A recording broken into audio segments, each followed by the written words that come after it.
निशांत कुमार बिहार की राजनीति में फिट बैठ पाएंगे? क्या निशांत पिता के विरासत को संभाल पाएंगे? क्या निशांत जदयू को सत्ता में मजबूती के साथ स्थापित कर पाएंगे?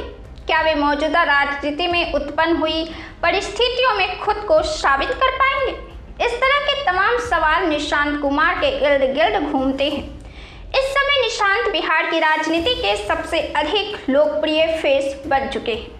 उनके समर्थक और नीतीश कुमार के समर्थक निशांत को मुख्यमंत्री देखना चाहते हैं, लेकिन इसके साथ साथ उनके साथ वे ही सवाल इर्द गिर्द छा जाते हैं। इन सवालों के जवाब तलाशने के लिए सबसे पहले हमें निशांत के व्यक्तित्व के बारीकियों को समझना पड़ेगा। निशांत के समर्थकों में भी दो भाग हैं। एक तो वह जो यकीन करता है कि निशांत को देखते हुए कि वे राजनीतिक ढांचे में फिट बैठेंगे, और दूसरे वे हैं जो निशांत कुमार के ही व्यक्तित्व को देखते हुए यह शंका जाहिर करते हैं कि क्या सच में निशांत राजनीति की जटिलता को हैंडल कर पाएंगे, राजनीति की कंटीली जमीन पर फिट होंगे। जो यह मानते हैं कि वे राजनीतिक ढांचे में फिट आ जाएंगे, उनके पीछे का तर्क यह है कि वे नीतीश कुमार के बेटे हैं, वे मुख्यमंत्री आवास में पिता के साथ रह रहे हैं, तो वे राजनीति में फिट बैठेंगे। केंद्रीय मंत्री जीतन राम मांझी तो यह मानते हैं कि जब सबसे निचले तबके से आने वाले भुइयां का बेटा मुख्यमंत्री बन सकता है तो फिर निशांत क्यों नहीं बन सकता।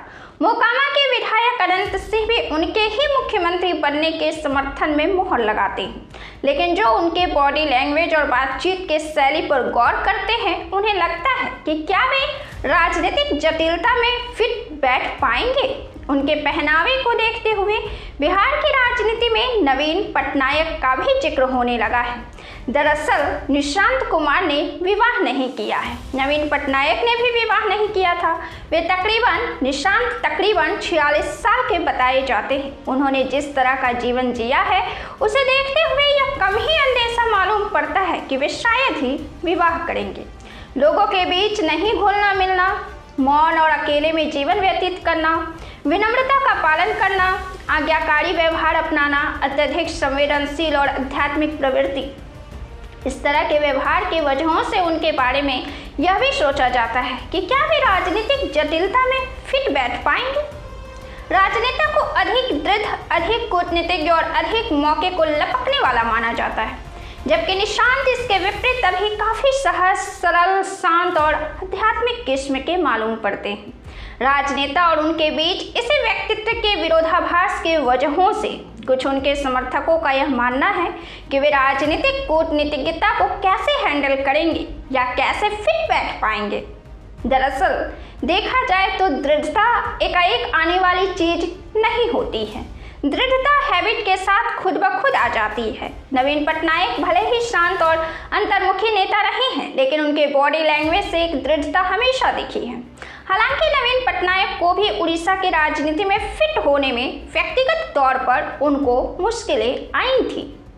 किसी भी व्यक्ति के व्यक्तित्व की मूल्यांकन पर बातें आती हैं तो किसी भी व्यक्ति का व्यक्तित्व कई सूक्ष्म आयामों से निर्मित होता है। इसमें न केवल बाहरी दुनिया और परिवेश का योग होता है, बल्कि सूक्ष्मता और आध्यात्मिकता का भी योग होता है। अधिक आध्यात्मिक या अंतर्मुखी व्यक्तित्व होना किसी भी जिम्मेदारी को पूरा नहीं किए जाने या योग्य नहीं होने पर मुहर नहीं लगाता है, बल्कि अधिक आध्यात्मिक व्यक्तित्व या अंतर्मुखी व्यक्तित्व शोर के बजाय बेहद शांति, सरलता, सहजता और संवेदनशीलता का रास्ता अपनाते हैं। लेकिन वे उन जिम्मेदारियों को पूर्ण करने में पूरी तरह सक्षम होते हैं जो उनके हाथ में है। मुख्यमंत्री के बेटे होने के बावजूद उनके व्यक्तित्व में इतना बड़ा अंतर क्यों है? इसके पीछे की वजहों का जिक्र मिलता है पत्रकार शंकरसन ठाकुर की किताब अकेला आदमी में, जिसमें उन्होंने निशांत को एक विकट पहेली बताते हैं। शंकरसन ठाकुर इस किताब में लिखते हैं, इसका कारण शायद ये हो सकता है कि लड़कपन के दौरान या जब वे बालिग हो रहा था, उस दौरान पिता उसे कदाचित ही देखने आते थे। ऐसा लगता है कि एक विरक्त माँ और गैर हाजिर पिता के बीच बड़े होते होते निशांत के अंदर कुछ इस कदर टूट गया जिसकी मरम्मत नहीं की जा सकती। निशांत ने BIT मिश्रा से इंजीनियरिंग की पढ़ाई की, लेकिन उसने ऐसा इसलिए किया क्योंकि कुछ ना कुछ करना जरूरी था। वे आगे लिखते हैं, जब से उनके पिता मुख्यमंत्री बने हैं तब से वे अपना अधिकतर समय मौन रखकर बिताया है। एक अन्य मार्ग मुख्यमंत्री आवास में उस भाग में रखते हैं जहां कोई आता जाता नहीं।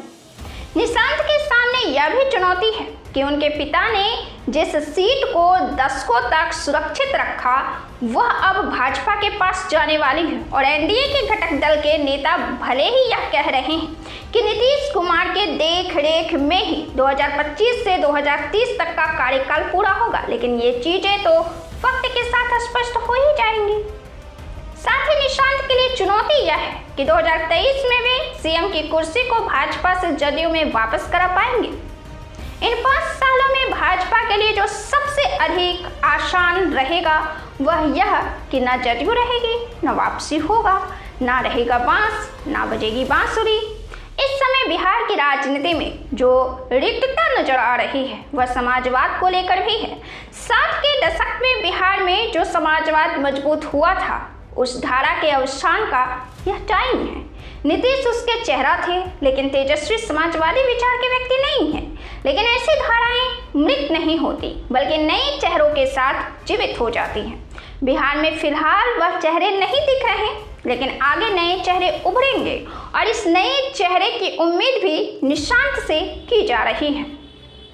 जमीनी हकीकत की बात की जाए तो देखा तो यह जा रहा है कि निशांत को लेकर क्रेज है, जबकि उनके बॉडी लैंग्वेज एक मुख्यमंत्री के बेटे होने की छवि से बिल्कुल ही डर है।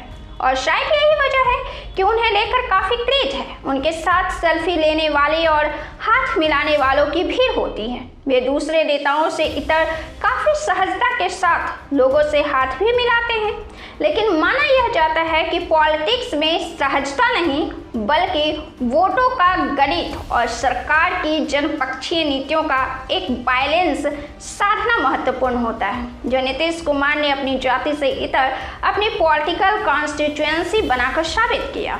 कई मामलों में यह भी माना जाता है कि सहज और संवेदनशील इंसान कूटनीतिक फैसले नहीं ले पाते हैं, लेकिन थोड़ा ठहर कर गहराई से विचार किया जाए तो कूटनीतिक फैसले लेने का उद्देश्य भी संवेदनशीलता के पॉइंट पर लिए जाने वाले फैसले पर उपयुक्त बैठती है। संवेदनशील इंसान अधिक गहराई से चीज़ों को महसूस करता है और कूटनीतिक फैसलों के परतों में भी काफ़ी सूक्ष्म गहनता होती है। बात सिर्फ इतनी होती है संवेदनशीलता और कूटनीतिक फैसलों में कि निर्णय आखिरकार हित में ही लेना होता है। जिन चीज़ों के हित में लेना होता है, अगर वह ठान लिया जाए कि इस मुद्दे को सफल करना है और इस चीज़ के हित में निर्णय लेना है, तो एक संवेदनशील व्यक्ति भी कूटनीतिक फैसलों पर सही निर्णय ले सकता है।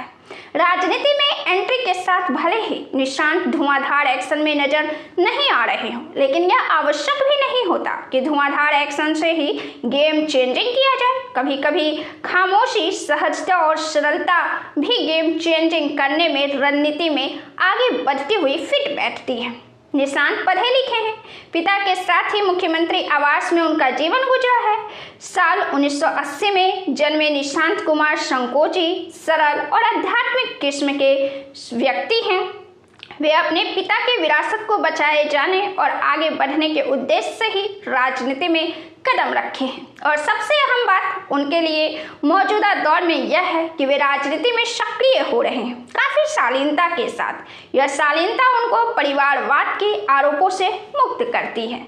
बाकी यह राजनीति है, इसमें दो राय नहीं कि समीकरण को साधना और कंटीली रास्तों पर शतरंज की बिसात के साथ आगे बढ़ने की काबिलियत अनिवार्य है। लेकिन निशांत अपने अंतर्मुखी, संवेदनशील, सहज व्यवहार के साथ फिट नहीं बैठ पाएंगे, यह कहना बिल्कुल जल्दबाजी होगा। वैसे भी राजनीति में बाजीगर बनने वाले नीतीश हो या नवीन पटनायक, दोनों काफ़ी सहज और सरल रहे हैं। नीतीश कुमार की महिलाओं के लिए संवेदनशीलता ही उन्हें दशकों तक मुख्यमंत्री बनाए रखने में सुरक्षा कवच बनी रही, जो कभी महज 7 दिन में मुख्यमंत्री के पद से हट गए थे। आप इस तमाम मुद्दे पर क्या राय रखते हैं? अपना अपनी विचार कमेंट बॉक्स में जरूर साझा करें। वीडियो को लाइक करें, चैनल को सब्सक्राइब करें। मैं हूं आनंदमयी। नमस्कार।